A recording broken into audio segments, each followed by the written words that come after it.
ইতিমধ্যে একটি video upload করেছিলাম যে বিমের রড কলমের ভিতর দিয়ে রেখে বাঁধবেন। অনেকেই একটি কথা বলেছেন যে ভাই ক্লিয়ার কভারিং ঠিক নেই, কে শিখাইছে আপনাকে কাজ?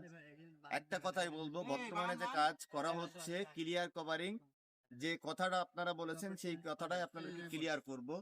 যখনই বিমে 16 মিলি রড দিবেন তখন অন্তত পক্ষে মিনিমাম 2 ইঞ্চি সাইডে ক্লিয়ার রাখতেই হবে। বর্তমানে বিমে যত মোটা রড ব্যবহার করবেন ক্লিয়ার কভারিংটা ততটুক আপনাকে রাখতেই হবে। আপনি মিনিমাম 2 সাইডে 2 ইঞ্চি করে ক্লিয়ার রাখতেই হবে। সাহেব, আমরা বিমের যখন রডটি কলমের ভিতর দিয়ে দেব, দেখে নিন বিমটা কতটুক সোজা হয়েছে। দেখুন, আপনারা দেখলেও বিষয়টা বুঝবেন।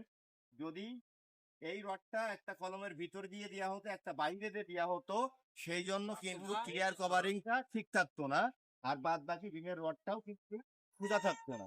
সেই জন্য আপনাদের একটি কথাই বলবো, যে কোনো কাজ সঠিকভাবে করার চেষ্টা করবেন এবং 16 মিলি রড দিলে মিনিমাম 2 ইঞ্চি ক্লিয়ার কভারিং রাখবেন।